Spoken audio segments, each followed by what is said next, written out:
വാത്സല്യത്തിൽ പൂർവ്വകാലം മറന്ന PJ Joseph ഓർമ്മപ്പെടുത്തലുകളുമായി cyber പുലികൾ. ഇത് മക്കൾ രാഷ്ട്രീയമല്ല ജോസഫേ. പണ്ടു പറഞ്ഞതെല്ലാം വിഴുങ്ങി മകനെ നേതാവാക്കിയ PJ ജോസഫിനും നേതാക്കൾക്കുമെതിരെ അതിരൂക്ഷ വിമർശനവുമായി കേരള കോൺഗ്രസ് എം സൈബർ പോരാളികൾ. പണ്ടു പറഞ്ഞതെല്ലാം വിഴുങ്ങി മകനെ ഒറ്റ ദിവസം കൊണ്ട് പാർട്ടിയുടെ തലപ്പത്തെത്തിച്ച PJ ജോസഫിനെ കടന്നാക്രമിച്ച കേരള കോൺഗ്രസ് എം സൈബർ പോരാളികൾ രംഗത്തെത്തി.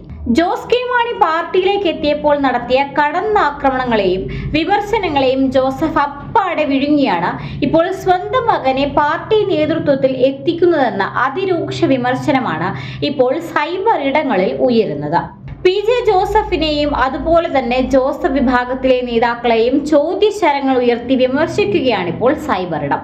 മക്കൾ രാഷ്ട്രീയമെന്ന് ആരോപിച്ചാണ് നിലവിൽ ജോസഫ് വിഭാഗത്തിന്റെ working president PC Thomas Kerala Congress M വിട്ടതെന്ന് സോഷ്യൽ മീഡിയ ചർച്ചകൾ ഓർമ്മിപ്പിക്കുന്നു.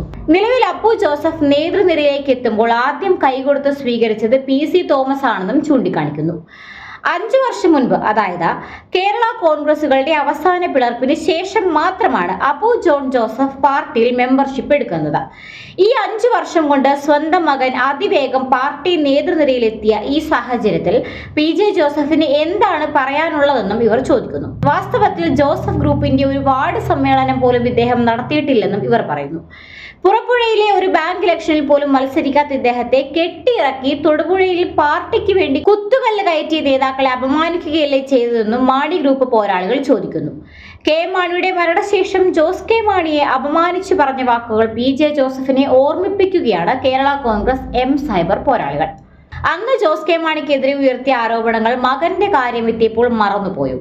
5 വർഷം മുൻപ് പറഞ്ഞ കാര്യങ്ങളിൽ ഇപ്പോഴും ഉറച്ചു നിൽക്കുന്നുണ്ടോ എന്ന കാര്യവും ഓർമ്മിപ്പിക്കുകയാണവർ. 5 വർഷം മുൻപ് മാത്രം രാഷ്ട്രീയത്തിലിറങ്ങിയ അപ്പു തനിക്ക് 30 വർഷം മുൻപ് MLA ആകാമായിരുന്നുവെന്ന് പറഞ്ഞത് എന്തടിസ്ഥാനത്തിലാണെന്ന് വ്യക്തമാക്കണം. 30 വർഷം മുൻപ് തനിക്ക് 25 തികഞ്ഞിരുന്നു എന്നാലോചിക്കണമെന്നും കേരള കോൺഗ്രസ് എമ്മിന്റെ സൈബർ ഇടങ്ങൾ ചോദിക്കുന്നു. 10 വർഷം മുൻപ് യൂത്ത് ഫ്രണ്ടിന്റെ ചുമതല തനിക്കുണ്ടായിരുന്നുവെന്ന അപ്പുവിന്റെ വാദത്തെയും കേരള കോൺഗ്രസ് എം പ്രവർത്തകർ തള്ളിക്കളയുന്നു. 5 വർഷം മുൻപ് കേരള കോൺഗ്രസുകൾ പിളരും വരെയും യാതൊരു പദവിയും അപ്പു വഹിച്ചിട്ടില്ലെന്ന് തെളിവ് സഹിതം സമർത്ഥിക്കുകയാണ് അവർ. 2017 വരെ ഇദ്ദേഹം ബാംഗ്ലൂർ പോലെയുള്ള പ്രദേശങ്ങളിൽ പാട്ടുപാടിയും ജോലി ചെയ്തും നടക്കുകയായിരുന്നു. കേരള കോൺഗ്രസ് പാരമ്പര്യത്തെ പറ്റി ഒരു 10 മിനിറ്റ് സംസാരിക്കാമോ എന്ന് ചോദിച്ചാൽ അപ്പച്ചനോട് ചോദിച്ചിട്ട് പറയാമെന്ന് പറയുന്ന വ്യക്തിയാണ് ഇദ്ദേഹം.